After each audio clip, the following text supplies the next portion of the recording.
Nous te bénissons, grand Dieu des cieux, parce que tu es bon, que ton esprit nous guide, que ton esprit nous assiste, afin que ce message puisse être reçu, même ceux qui vont le suivre le lendemain, que tu les éclaires par ta grâce.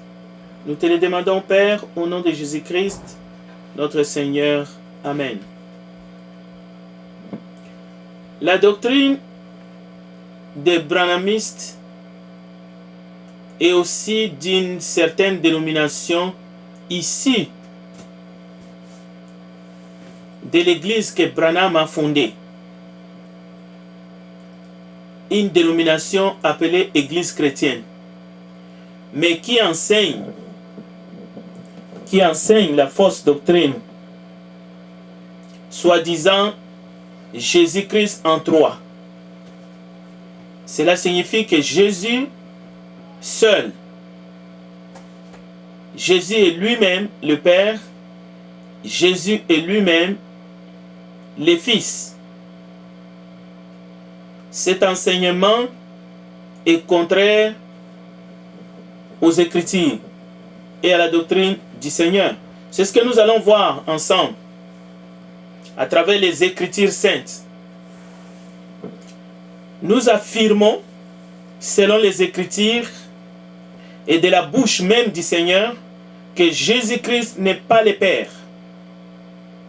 Le Père n'est pas Jésus-Christ. Jésus a dit, moi et le Père, nous sommes un.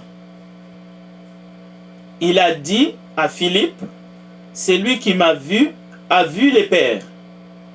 Mais est-ce pour autant que Jésus-Christ n'est pas Dieu parce qu'il n'est pas le Père?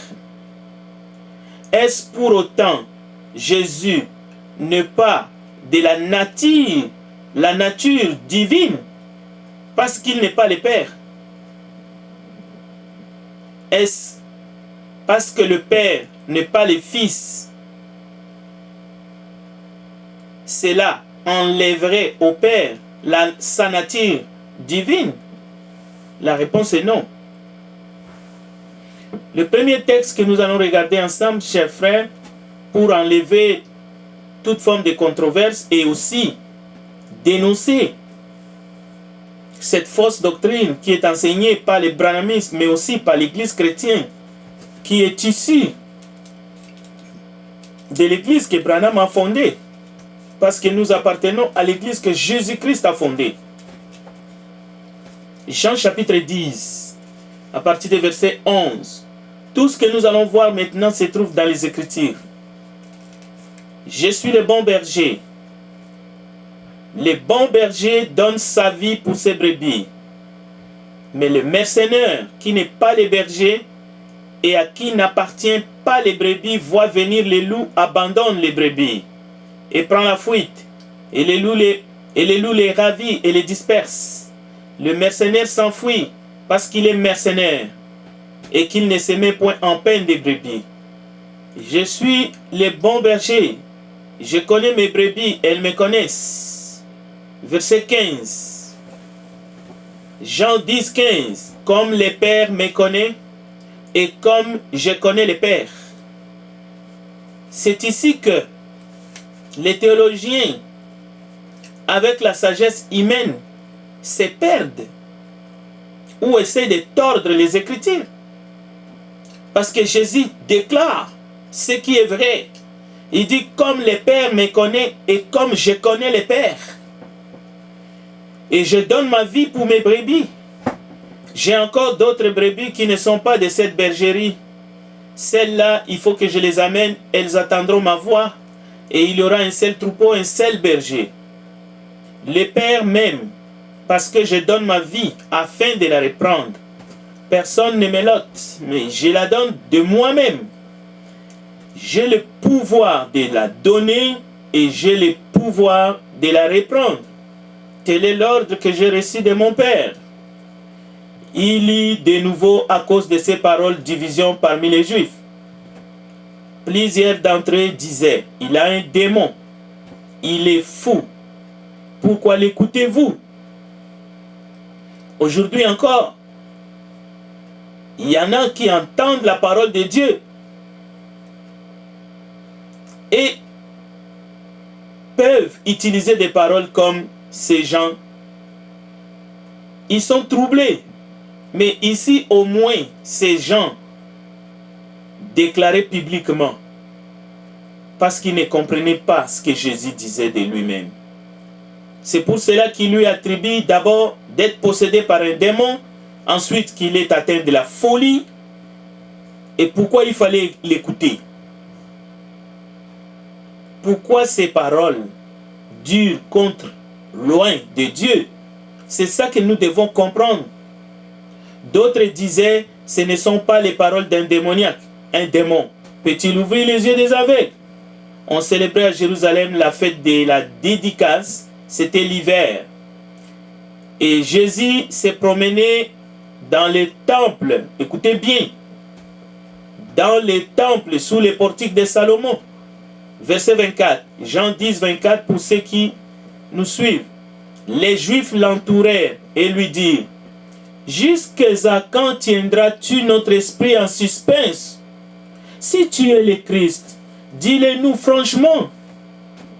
Pourquoi ces gens se préoccupaient tellement à savoir qui était Jésus? C'est parce que les paroles de Jésus, et ils les comprenaient mieux que les gens du 20e et 21e siècle. Je répète la question des Juifs qui connaissaient la loi de Moïse. Si tu es le Christ, dis-le-nous franchement. Jésus leur répondit, je vous l'ai dit et vous ne croyez pas. Les œuvres que j'ai faites au nom de mon Père rendent témoignage de moi. Jean chapitre 10, verset 26. Vous ne croyez pas parce que vous n'êtes pas de mes brebis. Mes brebis entendent ma voix, je les connais, elles me suivent. Je leur donne la vie éternelle, elles ne périront jamais. Et personne ne les ravira de ma main.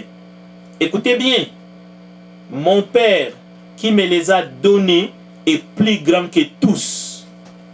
Nous irons comprendre qu'est-ce que cela veut dire.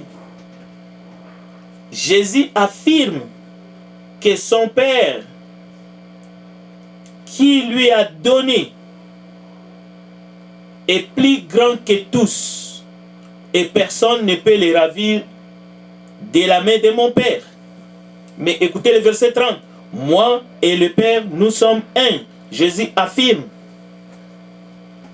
En disant cela, Jésus n'est pas en train de dire à quiconque de faire une doctrine que Jésus est le Père et le Père est Jésus-Christ. Non. Non. Jésus affirme, mon Père qui me les a donnés est plus grand que tous.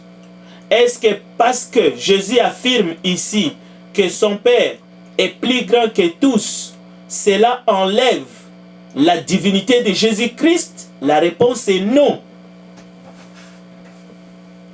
Est-ce qu'il n'y a pas un autre texte biblique qui va affirmer l'égalité du Père avec Jésus-Christ? C'est ce que nous allons voir noir sur blanc dans la Bible.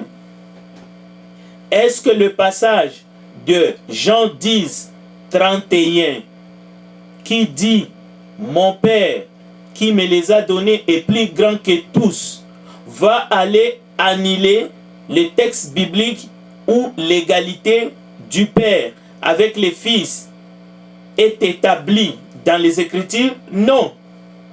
Et il n'y a pas de contradiction dans la Bible. Il faut seulement comprendre dans quel contexte Jésus est devant les Juifs.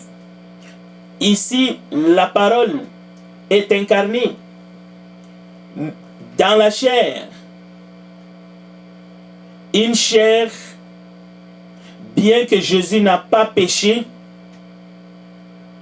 bien que Jésus n'a pas commis de péché, mais dans cette chair-là, Jésus-Christ va porter les péchés du monde entier.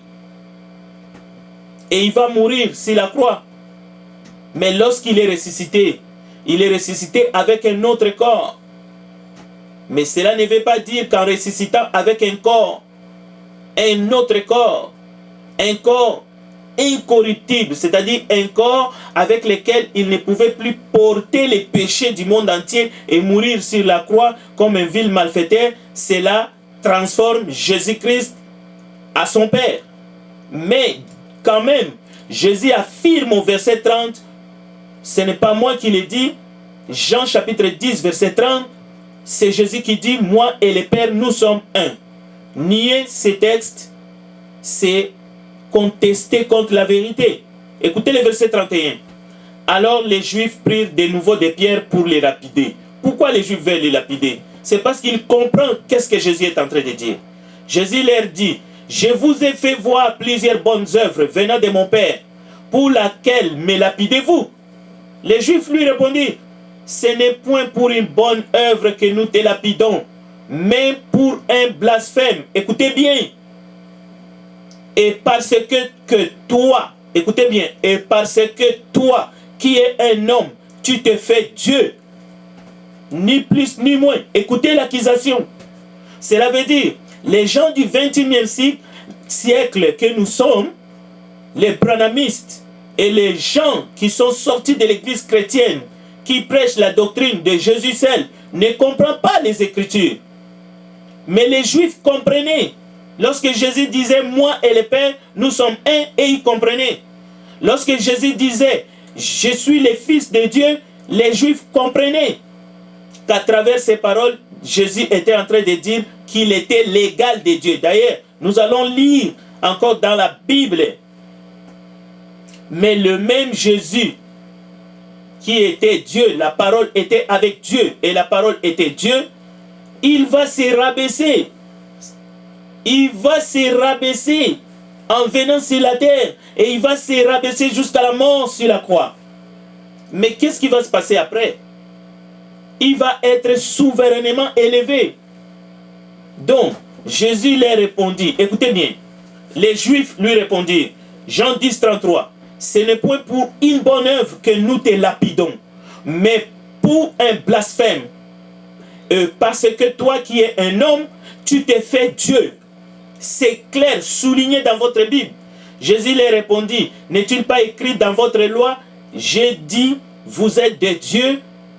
Si elle appelle Dieu ceux à qui la parole de Dieu a été adressée, vous et moi, et si l'écriture ne peut être anéantie, c'est lui que le Père a sanctifié et envoyé dans le monde.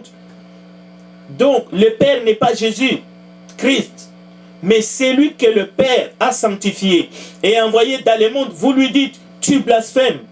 Et c'est là, écoutez, et c'est là parce que je dis, je suis le Fils de Dieu. Donc, pour les Juifs, les fils de Dieu, Dieu, l'égal de Dieu, c'était la même chose. Et c'est la même chose jusqu'aujourd'hui. Parce que nous allons voir des textes où nous avons cette précision. C'est dans les textes. Verset 37. Si je ne fais pas les œuvres de mon Père, ne me croyez pas. Mais si je les fais, quand même, vous ne me croyez point. Croyez à ses œuvres afin que vous sachiez et reconnaissiez. Écoutez. Afin que vous sachiez et reconnaissiez que le Père est en moi et que je suis dans le Père. Donc, ça c'est la vérité qu'on ne peut pas anéantir. Mais ça ne veut pas dire la doctrine de Jésus seul. Jésus lui-même est le Père, Jésus lui-même est le Fils. Ça c'est la fausse doctrine. Et lorsque Jésus dit le Père est en moi et que je suis dans le Père, et il demande aux Juifs de reconnaître cela, verset 39, Jean 10, 39, là-dessus, ils cherchèrent encore à les saisir, mais il s'échappa de leurs mains. Donc, Fils de Dieu pour les Juifs au 1er siècle, chers amis, chers auditeurs, ceux qui prétendent enseigner la parole, Fils de Dieu au 1er siècle pour les Juifs, eux qui connaissaient mieux l'araméen, le grec et même l'hébreu, signifiait un être de la même nature que Dieu. Et cela signifiait aussi s'autoproclamer l'égal de Dieu. Les Juifs, au verset 31 et 33, ils les disent, nous te lapidons parce que tu blasphèmes, parce que toi qui es un homme, tu te fais Dieu. Jésus était 100% homme, mais Jésus était aussi 100% Dieu. Bien entendu, cela dépasse l'entendement et l'intelligence humaine, mais c'est la vérité.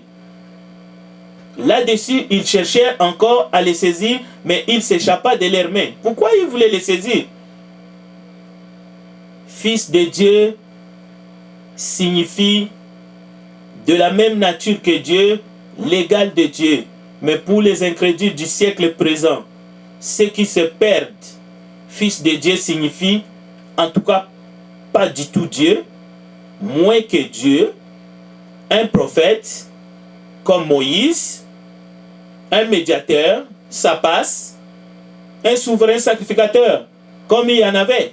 C'est lui qui a déchiré disons, sa tunique, mais surtout pas égal du Père. C'est la fausse doctrine. Et nous ajouterons, c'est la doctrine des témoins de Jéhovah.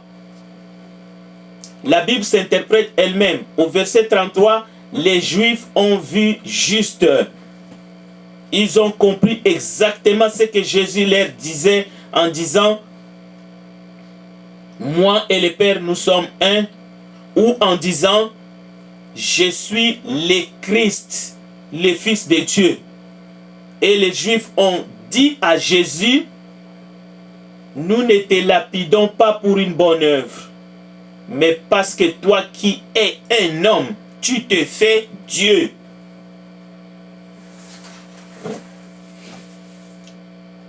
Prenons maintenant un texte qui va étonner quelques-uns. Jésus interdit d'appeler Père quiconque ici-bas sur terre, car le Père est là-haut. Cela ne fait pas d'Ésaïe, fils d'Amoth, un faux prophète. Lui, Ésaïe, qui a prophétisé dans Ésaïe chapitre 9, verset 5, on l'appellera Père éternel, Dieu puissant.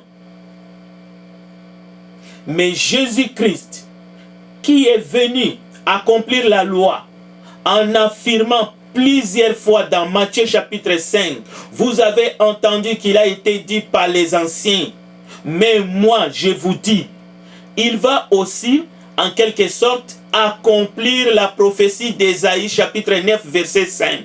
Mais cela ne fait pas de Jésus le Père, loin de là. Il est venu accomplir cette prophétie, on l'appellera Père éternel, Dieu puissant. Nous allons voir cela tout de suite dans Matthieu 14, verset... Non, dans Matthieu 5. Lisons d'abord Matthieu 5 et nous lirons dans Matthieu 23. Nous connaissons tous ces textes où Jésus interdit formellement d'appeler quelqu'un Père ici-bas, car le Père est là-haut. Alors je disais, cela ne fait pas d'Ésaïe un faux prophète. Parce qu'Ésaïe a prophétisé exact dans Ésaïe 9, le verset 5 à 6. Alors Luc chapitre 5, verset 17. Un jour Jésus enseignait, parce que dans notre introduction nous avons dit, Jésus-Christ n'est pas le Père. Cela ne signifie pas que Jésus-Christ n'est pas Dieu. Comme le Père n'est pas Jésus-Christ, et cela ne signifie pas que le Père va perdre sa qualité divine et le Père n'est pas Dieu. Ce serait d'ailleurs une abomination. Mais Jésus a dit, moi et le Père, nous sommes un. Qui peut douter de cela? Qui peut anéantir la parole? Luc 5, verset 17. Un jour, Jésus enseignait. Des pharisiens et des docteurs de la loi étaient là, assis, venus de tous les villages de la Galilée, de la Judée et de Jérusalem. Et la puissance du Seigneur se manifestait par des guérisons. Et voici des gens portant sur un lit un homme qui était paralytique, cherchaient à les faire entrer et à les placer sous ses regards. Comme ils ne savaient par où l'introduire à cause de la foule, ils montèrent sur le toit et ils le descendirent par une ouverture avec son lit, au milieu de l'assemblée devant Jésus. Voyant leur foi, Jésus dit, « Homme, tes péchés te sont pardonnés. » Écoutez bien, les scribes et les pharisiens se mirent à raisonner et à dire, « Qui est celui-ci qui profère des blasphèmes ?» Ils n'ont pas dit. La Bible dit, ils raisonnaient dans leur tête comme des théologiens. Ils connaissaient la loi. Ils raisonnaient, chacun dans son cœur, dans sa tête, dans la crâne. Écoutez bien les textes. Verset 22. Jésus, connaissant leurs pensées, prit la parole et leur dit. Qui peut lire dans la pensée? Comment est-ce qu'on peut renier la divinité de Jésus? N'est-ce pas la preuve qu'on manque le Saint-Esprit? Pourquoi peut-on affirmer que Jésus-Christ est le Père? Jésus lui-même ne l'a pas fait une seule fois. Mais il a dit, le Père et moi, nous sommes un. Ce n'est pas pareil. Alors, verset 22. Jésus, connaissant leurs pensées, prit la parole et leur dit, quelle pensée avez-vous dans vos cœurs, lequel est plus aisé de dire, tes péchés sont pardonnés, ou de dire, lève-toi et marche. Or, afin que vous sachiez que le Fils de l'homme, écoutez bien, le Fils de l'homme a sur la terre le pouvoir de pardonner les péchés, je te l'ordonne, dit-il au paralytique, lève-toi, prends ton lit et va dans ta maison. Ici, nous ne sommes pas devant un miracle, je ne sais pas moi, qui est fait par un charlatan. Jésus commence par pardonner les péchés. Il dit qu'il a ces pouvoirs-là. Ces pouvoirs-là lui a été conférés par son Père. Nous n'allons pas discuter là-dessus. Verset 25. Et à l'instant, il s'éleva en leur présence, prit le lit sur lequel il était couché et s'en alla dans sa maison glorifiant Dieu. Tous étaient dans l'étonnement et glorifiaient Dieu, remplis de crainte. Ils disaient, nous avons vu aujourd'hui des choses étranges. Une autre fois, dans Matthieu chapitre 14, verset 20 jusqu'à 23, lorsque Jésus va calmer les vents, le texte nous dit, ils se prosternèrent et dit, tu es vraiment le Fils de Dieu. Nous verrons ce texte. Je crois que c'est... Et lorsque Jésus va assister Pierre dans la pêche miraculeuse, là encore, ils vont se prosterner devant Jésus. Alors, si Jésus n'était pas Dieu, Jésus aurait refusé justement qu'on se prosterne ou qu'on l'adore. Il aurait refusé parce que Jésus est venu pour faire la volonté de son Père. Mais parce qu'il avait la nature de Dieu, Jésus n'a jamais refusé qu'on se prosterne devant lui ou qu'on l'adore. Donc, selon la loi, et la loi était la loi que Dieu a donnée à Moïse, toute la parole, toute personne qui s'est déclarée fils de Dieu, comme Jésus l'a fait, il s'autoproclamait l'égal du Père. Bien que Philippiens chapitre 2 verset 9 nous montre que Christ s'est rabaissé volontairement jusqu'en dessous. Il s'est abaissé. Et Jésus a affirmé que le Père était plus grand que lui dans son abaissement. Mais la fin de Philippiens 2, nous lisons clairement, à cause qu'il s'est rabaissé jusqu'à la mort de la croix, Jésus a été élevé au-dessus de tout. Dieu l'a souverainement élevé, donc son Père l'a souverainement élevé au point que tout genou fléchisse dans les cieux, sur la terre et sous la terre, au nom de Jésus-Christ. Lorsque Thomas, dans Jean chapitre 14, dit à Jésus, je vais lire les textes, Jean 14, verset 5. Thomas lui dit, Seigneur, nous ne savons où tu vas. Comment pouvons-nous en savoir le chemin? Jésus lui dit, je suis le chemin, la vérité et la vie. Nul ne vient au Père que par moi. Écoutez bien. Nul ne vient au Père que par moi. Donc Jésus est le médiateur. Si vous me connaissiez, vous connaîtrez aussi mon Père. Et de maintenant, vous le connaissez et vous l'avez vu. Philippe lui dit, Seigneur, montre-nous le Père et cela nous suffit. Jésus lui dit, il y a si longtemps que je suis avec vous et tu ne m'as pas connu, Philippe. Celui qui m'a vu a vu le Père. Comment dit-il, montre-nous le Père? Écoutez bien l'explication. Jésus n'est pas en train de dire que c'est moi le Père. Je me suis déguisé. Je suis devant vous comme Jésus. Non. Jésus dit, ne crois-tu pas que je suis dans le Père et que le Père est en moi? Le chrétien qui est né de nouveau, qui est véritablement une nouvelle créature, est en Christ et Christ est en lui. De même, Paul déclare, si je vis, ce n'est plus moi qui vis, c'est Christ qui vit en moi. Est-ce que nous sommes participants de la nature divine? Est-ce que cela veut dire que nous sommes tous des Christ? D'ailleurs, il y a un langage complètement déplacé où les gens disent, moi je suis un petit Christ. Non, ce n'est pas un langage biblique.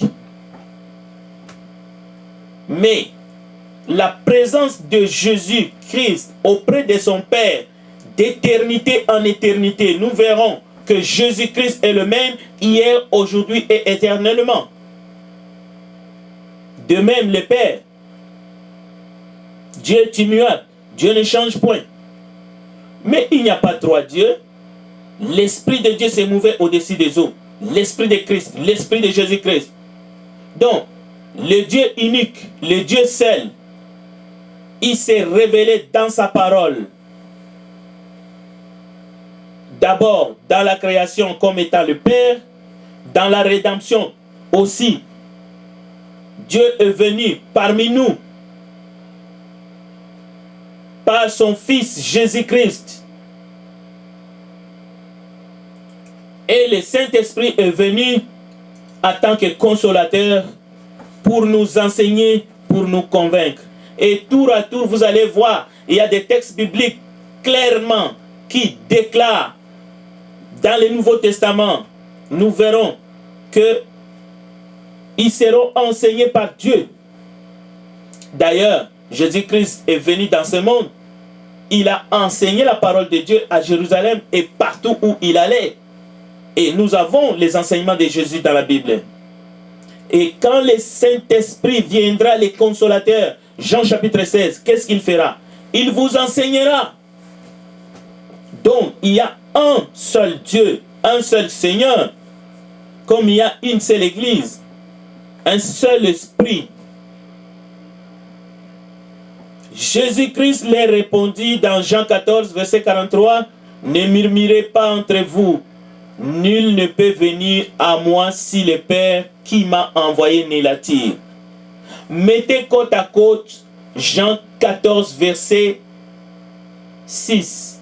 « Je suis le chemin, la vérité et la vie. Nul ne vient au Père que par moi. »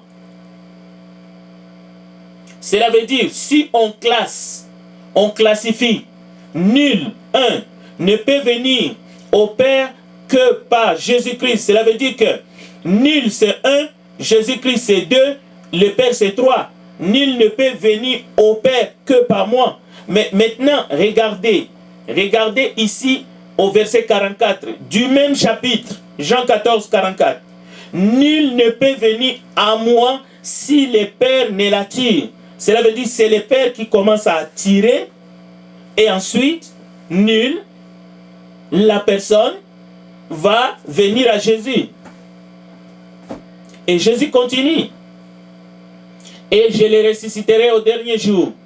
Il est écrit dans les prophètes, ils seront tous enseignés de Dieu. Nous ne disons que ce que la parole de Dieu dit. Donc, il y en a, par mauvaise foi, par une étude affaiblie, qui peuvent juste faire une doctrine que notre professeur par l'excellence, c'est le Saint-Esprit. Et ils ont raison, parce que l'Esprit vient pour enseigner, pour nous convaincre tout ce que vous voulez. Mais est-ce que le fait que le Saint-Esprit nous guide, nous enseigne, nous aide même en priant, cela veut dire que les textes de Jean 14, verset 45, ils seront tous enseignés de Dieu et faux, ce texte-là? Ou bien, quand Jésus-Christ est un enseignant et il a enseigné la doctrine, il n'y a personne qui peut égaler Jésus dans les enseignements que nous avons dans les évangiles. Vous voyez que la divinité n'est pas un sujet de tergiversation ou de discussion. Écoutez, Jésus continue. Nul ne peut venir à moi si le Père qui m'a envoyé ne l'attire, et je les ressusciterai au dernier jour. N'y a-t-il pas de texte qui déclare que Dieu va nous ressusciter au dernier jour? Mais ici, c'est Jésus qui dit que lui, il va nous ressusciter au dernier jour. Et il est écrit dans les prophètes, ils seront tous enseignés de Dieu. Ainsi, quiconque a entendu le Père et a reçu son enseignement vient à moi. Donc, vous voyez qu'entre Jésus-Christ et le Père, il n'y a pas photo. Il n'y a pas de confusion. Jésus ne nous a pas laissés dans la confusion. Le Père, c'est le Père. Jésus-Christ, c'est Jésus-Christ, le Fils de Dieu. Et toute la plénitude de Dieu était sur lui. Sa nature, il avait la nature divine. Et Jésus-Christ est Dieu. Nous le verrons. Verset 46, Jean 14, 46. Ce que nul n'a vu le Père, sinon celui qui vient de Dieu, celui-là a vu le Père. Alors, voilà, un monsieur a sauté sur le verset 46 pour essayer de dire, voilà, Jean, rempli du Saint-Esprit, vient de déclarer que nul n'a vu le Père, sinon celui qui vient de Dieu, celui-là a vu le Père. Alors, Jésus-Christ qui était devant Philippe mentait. Parce qu'il a dit, Philippe, celui qui m'a vu a vu le Père. Comment dit-il, montre-nous le Père? Dans quel contexte Jésus-Christ déclare ces choses? Jésus-Christ déclare ici à Philippe parce qu'il explique. Il dit, ne crois-tu pas, Philippe, que je suis dans le Père et le Père est en moi? Et lorsque Jésus dit que nul n'a vu le Père, sinon celui qui vient de Dieu, celui-là a vu le Père, ben, c'est la vérité. Est-ce que les disciples Philippe et les autres, dans l'ascension de Jésus, ou avant que Jésus vienne dans ce monde, à travers la servante de Dieu Marie, les disciples et les apôtres étaient avec Jésus, avec la parole qui était au commencement, en haut là-bas, dans la divinité, lorsque Dieu disait, faisons l'homme à notre image, il y avait Pierre à côté, il y avait Paul à côté. Non, non, mes frères.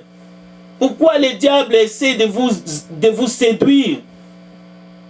Personne n'est monté au ciel, sinon celui qui est descendu. C'est ce que Jésus est en train de dire ici au verset 46. C'est que nul n'a vu le Père, sinon celui qui vient de Dieu, celui-là a vu le Père. Et il y a des textes qui vont appuyer ces textes. Que Jésus-Christ est l'image du Dieu invisible. Dieu est esprit. Mais nous n'allons pas dépouiller Jésus de sa divinité parce qu'il n'est pas le Père. Mais le Père n'est pas le Fils non plus. Le Père n'est pas mort sur la croix pour nos péchés. Combien de fois Jésus s'est adressé à son Père?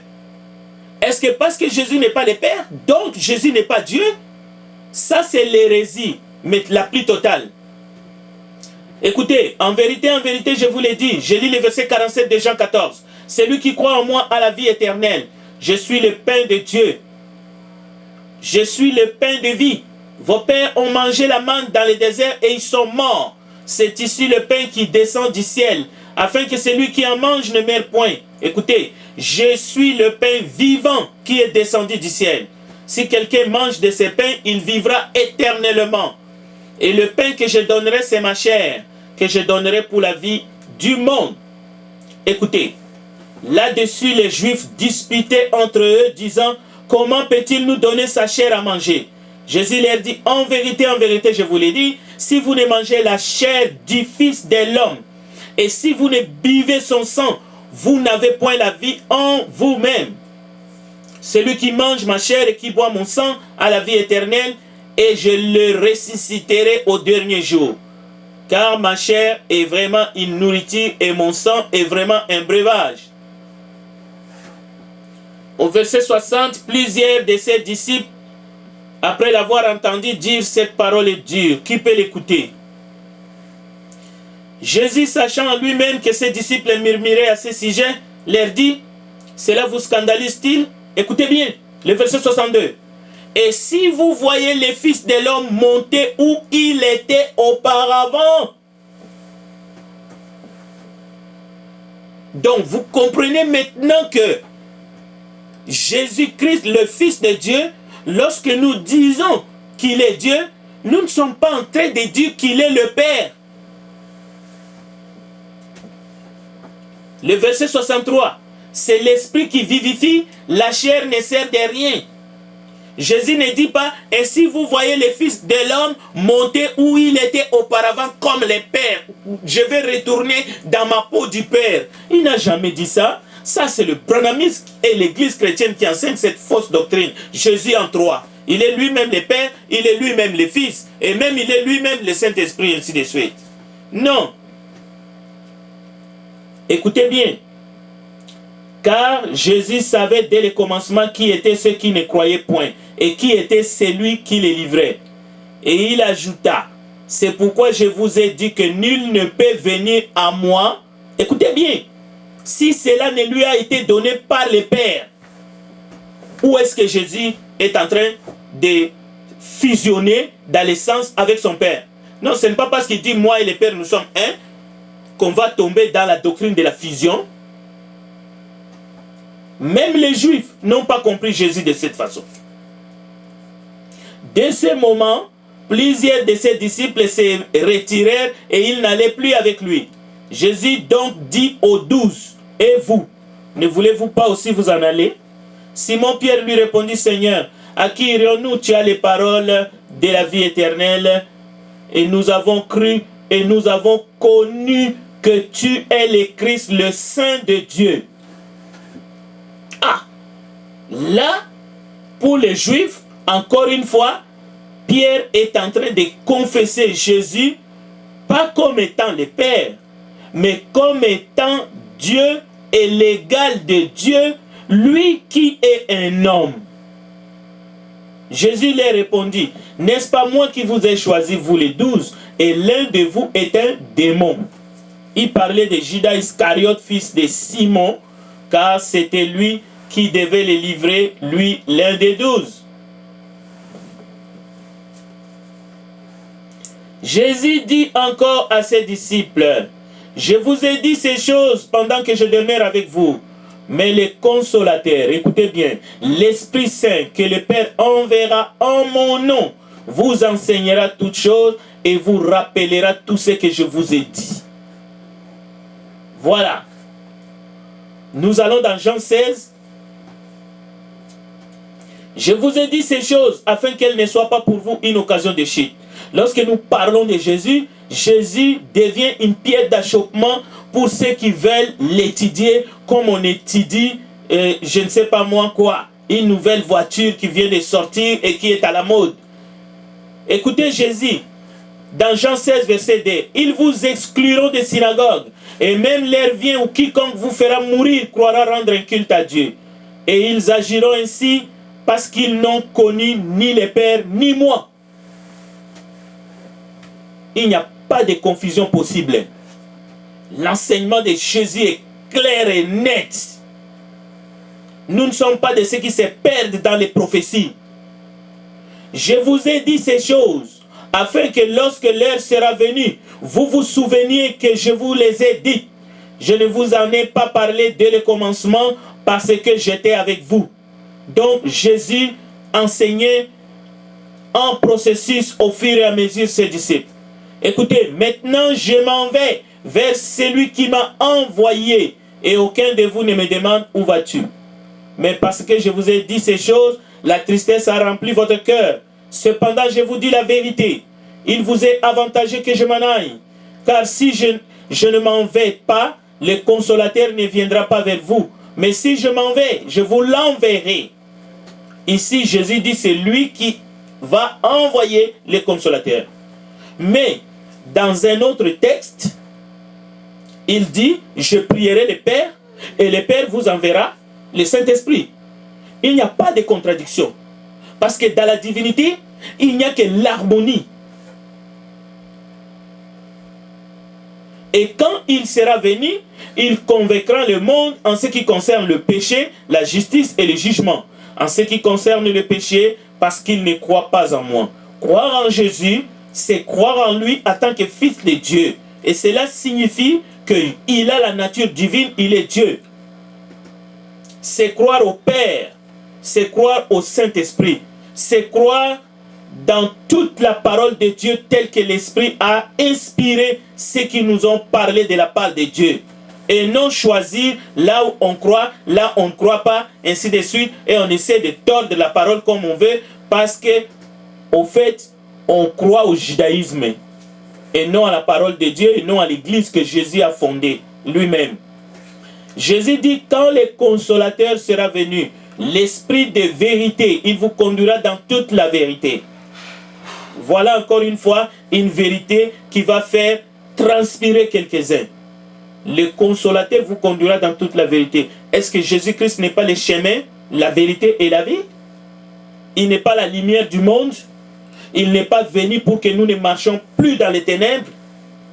Écoutez, quand le consolateur sera venu, l'esprit de vérité, il vous conduira dans toute la vérité, car il ne parlera pas de lui-même, mais il dira tout ce qu'il aura entendu et il vous annoncera les choses à venir. Verset 14, il me glorifiera.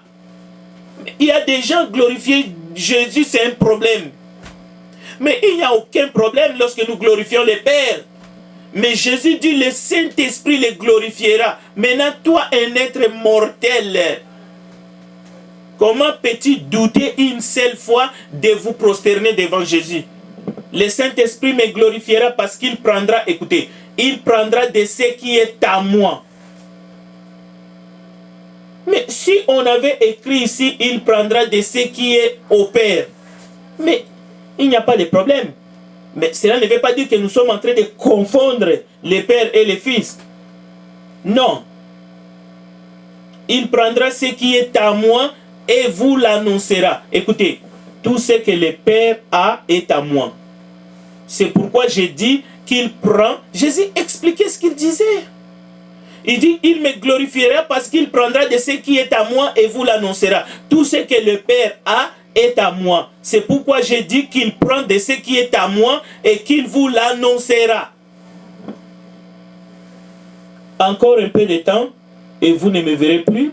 Et puis encore un peu de temps et vous me verrez parce que je vais au Père. Et là, comme les disciples ont fait, nombreux feront la même chose. Pourquoi vous nous dites encore un peu de temps? Encore un peu de temps. Parce que nous voulons la parole selon notre entendement et non selon l'Esprit de Dieu. Écoutez, le verset 17. Là-dessus, quelques disciples dirent entre eux, que signifie ce qu'il nous dit encore un peu de temps et vous ne me verrez plus, et puis encore un peu de temps et vous me verrez. Et parce que je vais au Père. Il disait donc, que signifie ce qu'il dit? Encore un peu de temps. Nous ne savons de quoi il parle. Jésus connu. Écoutez bien. Quand nous disons Jésus est Dieu, ce n'est pas un slogan. Les seuls capables de lire dans la pensée doit être de la nature divine. Jésus connut qu'il voulait l'interroger, leur dit, vous vous questionnez les uns les autres sur ce que je dis, encore un peu de temps et vous ne me verrez plus, et puis encore un peu de temps et vous me verrez.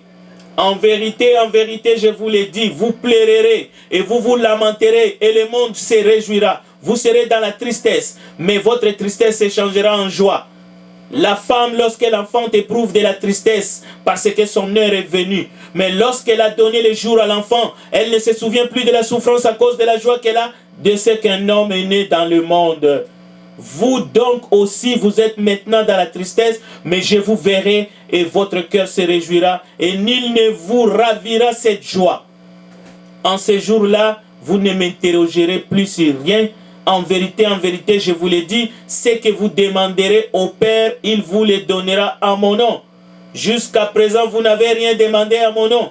Demandez et vous recevrez afin que votre joie soit parfaite. Je vous ai dit ces choses en parabole. L'heure vient où je ne vous parlerai plus en parabole, mais où je vous parlerai ouvertement du Père. En ce jour, vous demanderez en mon nom, et je ne vous dis pas que je prierai le Père pour vous. Écoutez bien. Car le Père lui-même vous aime, parce que vous m'avez aimé et que vous avez cru que je suis sorti de Dieu. Tout ce que Jésus demande, c'est que nous croyons qu'il est sorti de Dieu. Et il dit, je suis sorti du Père. Et je suis venu dans le monde. Maintenant, je quitte le monde et je vais au Père. Ses disciples lui disent, voici maintenant tu parles ouvertement et tu n'emploies aucune parabole. Maintenant nous savons que tu sais toutes choses et que tu n'as pas besoin que personne t'interroge. C'est pourquoi nous croyons que tu es sorti de Dieu. Jésus leur répondit, vous croyez maintenant? Voici l'heure vient et elle est déjà venue où vous serez dispersés chacun de son côté et vous me laisserez seul. Mais je ne suis pas seul car le Père est avec moi. Il revient en force. Je vous ai dit ces choses afin que vous ayez la paix en moi. Vous aurez des tribulations dans le monde, mais prenez courage, j'ai vaincu le monde. Dans Jean chapitre 5, l'histoire de la fête juive, lorsque Jésus monta à Jérusalem, près de la porte des brebis où il y avait une piscine qui s'appelle en hébreu Bethesda et qui a 5 portiques. Sous ces portiques étaient couchés un grand nombre de malades, des aveugles, des boiteux, des paralytiques qui entendaient les mouvements de l'eau, car un ange descendait de temps en temps dans la piscine et agitait l'eau. Et celui qui descendait le premier, après que l'eau avait été agitée, était guéri. Là se trouvait un homme malade depuis 38 ans. Jésus l'ayant vu coucher et sachant qu'il était malade depuis longtemps, lui dit, veux-tu être guéri? Le malade lui répondit, Seigneur, je n'ai personne pour me jeter dans la piscine quand l'eau est agitée. Et pendant que j'y vais, un autre descend avant moi. Lève-toi, lui dit Jésus, prends ton lit et marche. Aussitôt cet homme fut guéri, il prit son lit et marcha. C'était un jour du sabbat. Écoutez, les Juifs dirent donc à celui qui avait été guéri, c'est le sabbat, il n'était pas permis d'emporter ton lit. Il est répondu, celui qui m'a guéri m'a dit, prends ton lit et marche. Il lui demandait, qui est l'homme qui t'a dit, prends ton lit et marche? Mais celui-ci qui avait été guéri ne savait pas qui c'était, car Jésus avait disparu de la foule qui était enseignée. Depuis, Jésus le trouva dans le temple et lui dit, voici tu as été guéri, ne pêche plus de peur qu'il ne t'arrive quelque chose de pire. Cet homme s'en alla et annonça aux Juifs que c'était Jésus qui l'avait guéri. C'est pourquoi les Juifs poursuivaient Jésus parce qu'il faisait ces choses le jour du sabbat. Allez-y comprendre. Mais écoutez, Jésus leur répondit, Jean 5, 17, écoutez bien. Jésus leur répondit, mon Père agit jusqu'à présent, moi aussi j'agis. C'est là encore une fois que les Juifs sont troublés, mais aussi aujourd'hui encore, les gens ne comprennent pas. Jésus a parlé de son Père, mais Jésus a parlé de lui-même. Donc nous n'avons pas besoin de les confondre. Jésus dit, mon Père agit, mais moi aussi j'agis. À cause de cela, parce que Jésus a dit, mon Père agit jusqu'à présent, moi aussi j'agis. À cause de cela, au verset 18 de Jean chapitre 5, les Juifs cherchaient encore plus à les faire mourir. Mais là, posez-vous la question, pourquoi? Non seulement parce qu'il violait les sabbats, mais parce qu'il appelait Dieu son propre Père.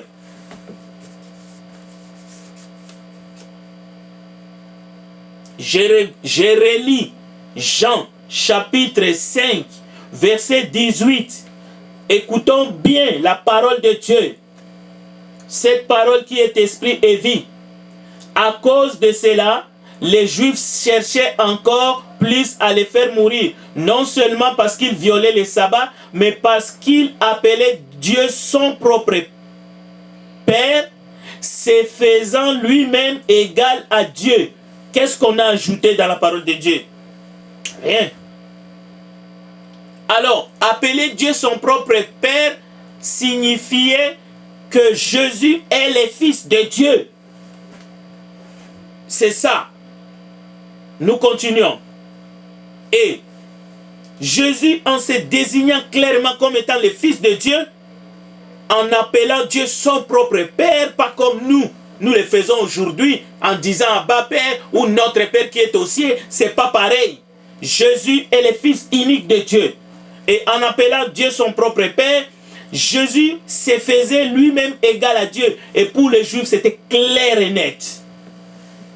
Parce qu'eux, ils ont appris. Moïse les a enseignés. Se faisant lui-même égal à Dieu. Ça, ce n'est pas un homme qui a écrit ça. C'est le Saint-Esprit qui a écrit ça. Dans la parole de Dieu. Le verset 19. Jésus reprit donc la parole et leur dit, en vérité, je vous le dis, le Fils ne peut rien faire de lui-même. Il ne fait que ce qu'il voit faire au Père. Et tout ce que tout ce que le Père fait, le Fils aussi le fait pareillement. Est-ce que vous comprenez ce que ça veut dire, moi et le Père, nous sommes un? Ce n'est pas un slogan. Non, ça signifie tout ce que le Père fait, le Fils aussi le fait pareillement. Ceux qui doutent que Jésus-Christ n'est pas Dieu, qu'ils disent une seule chose, que le Père fait et que le Fils ne peut pas le faire. Qu'ils disent la résurrection, quoi? Dans la création? Voilà, c'est la vérité. Le verset 20, car le Père aime le Fils et lui montre tout ce qu'il fait. Et il lui montrera des œuvres plus grandes que celles-ci, afin que vous soyez dans l'étonnement. Car comme le Père ressuscite les morts, voici la liste commence. En fait, nous sommes en train de dire à ceux qui aiment Dieu de croire à toute la parole de Dieu, pas à une partie de la parole. Il faut croire au Père, il faut croire au Fils, mais de la bonne façon. Et il faut croire au Saint-Esprit. Écoutez, ce n'est pas moi qui cite les œuvres du Père et les œuvres du Fils, c'est Jésus-Christ lui-même. Car le Père aime le Fils et lui montre tout ce qu'il fait. Et il lui montrera des œuvres plus grandes que celles-ci, afin que vous soyez dans l'étonnement. Car comme le Père ressuscite les morts et donne la vie, ainsi le Fils donne la vie à qui il veut. Le Père ne juge personne, mais il a remis tout jugement au Fils, afin que tous honorent le Fils comme ils honorent le Père. Noir sur blanc. Celui qui n'honore pas le Fils n'honore pas le Père qui l'a envoyé. Nous ne disons pas Jésus-Christ est le Père. Non, Jésus n'est pas le Père. Le Père n'est pas Jésus-Christ. Mais Jésus, Christ et le Père sont un. Et il y a un seul Dieu. C'est pour cela que Jésus a dit, allez faire de toutes les nations des disciples, le baptisant au nom du Père, du Fils et du Saint-Esprit. Et l'Église chrétienne, les branhamistes disent ces trois noms. Depuis quand Père était non? Depuis quand Fils était non? Depuis quand Saint-Esprit était non? Depuis quand? Et là, ils disent, oui, Pierre a dit, répentez-vous et soyez baptisés au nom de Jésus-Christ. Nous disons Amen. Mais ils ne comprennent pas ce que ça veut dire. Répentez-vous et soyez baptisés au nom de Jésus-Christ. Au nom de Jésus-Christ, c'est lui notre autorité suprême. Dans l'essence, c'est lui notre commandant en chef. C'est lui qui a donné l'ordre de mission. Donc nous baptisons au nom de Jésus-Christ. C'est sous ses ordres. C'est lui qui a donné la grande commission. C'est lui qui a dit allez. L'ordre est venu de lui. Mais lorsque nous baptisons au nom de Jésus-Christ, nous prononçons les paroles que Jésus a dit. Parce que celui qui naît de nouveau doit être identifié au Père, au Fils et au Saint-Esprit. C'est pour ça qu'il est dit, si quelqu'un est né d'eau et d'esprit, il ne peut entrer dans le royaume. Je continue. En vérité, je vous l'ai dit, celui qui écoute ma parole et qui croit à celui qui m'a envoyé à la vie éternelle et ne vient point en jugement, mais il est passé de la mort à la vie. En vérité, je vous l'ai dit, l'heure vient et elle est déjà venue où les morts entendront la voix du Fils de Dieu. Et ceux qui l'auront entendu vivront comme le Père a la vie en lui-même. Écoutez bien, comme le Père a la vie en lui-même. Ainsi, il a donné au Fils d'avoir la vie en lui-même. Donc, il n'y a pas de discussion. Et il lui a donné le pouvoir de juger parce qu'il est Fils de l'homme. Ne vous étonnez pas de cela, car l'heure vient où tous ceux qui sont dans les sépulcres entendront sa voix et en sortiront. Ceux qui auront fait le bien ressusciteront pour la vie, mais ceux qui auront fait le mal ressusciteront pour le jugement. Je ne puis rien faire de moi-même, selon que j'attends, je juge, et mon jugement est juste, parce que je ne cherche pas ma volonté, mais la volonté de celui qui m'a envoyé. Si c'est moi qui rends témoignage de moi-même, mon témoignage n'est pas vrai. Alors, écoutez. Nous disons ceci. Jésus-Christ est venu pour faire la volonté du Père. Mais Jésus-Christ est Dieu. Mais il n'est pas le Père. Et le Père n'est pas Jésus-Christ. C'est notre thème de ce soir. Et nous allons terminer. Si c'est moi qui rends témoignage de moi-même, mon témoignage n'est pas vrai. Il y en a un autre qui rend témoignage de moi. Et je sais que le témoignage qu'il rend de moi est vrai. Vous avez envoyé vers Jean et il a rendu témoignage à la vérité.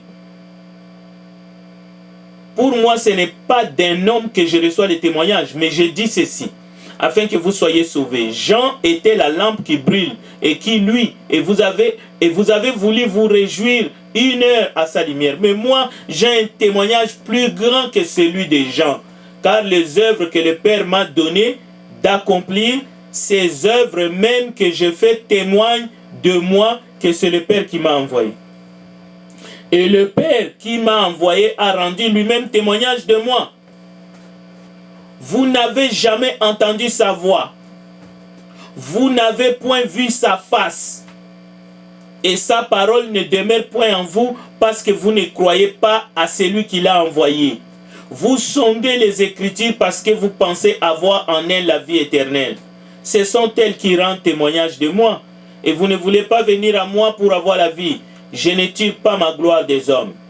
Mais je sais que vous n'avez point en vous l'amour de Dieu. Je suis venu au nom de mon Père et vous ne me recevez pas. Déclarer que Jésus-Christ n'est pas Dieu, c'est refuser le témoignage du Père. Si un autre vient à son propre nom, vous le recevez. Comment pouvez-vous croire, vous qui tirez la gloire, vous qui tirez votre gloire les uns des autres et qui ne cherchez point la gloire qui vient de Dieu seul? Écoutez, ne pensez pas que moi je vous accuserai devant le Père. Celui qui vous accuse, c'est Moïse, en qui vous avez mis votre espérance. Car si vous croyez Moïse, vous me croiriez aussi, parce qu'il a écrit de moi. Mais si vous ne croyez pas à ces écrits, comment croirez-vous à mes paroles? Donc, Jésus a honoré son Père, mais son Père l'a honoré Et Dieu veut que nous puissions honorer son Fils comme nous honorons le Père. Voici quelques textes bibliques qui démontrent la divinité du Christ pour ceux qui ont des doutes. Et nous allons terminer par la prière. Par inspiration, Ésaïe a donné les noms, je dis bien les noms, Dieu puissant, Père éternel, à Jésus. Nous venons de voir qu'il n'y a pas de contradiction lorsque Jésus dit « Moi et le Père, nous sommes un ». Et lorsque Jésus prie, il s'adresse à son Père. Parce que Jésus-Christ a existé avant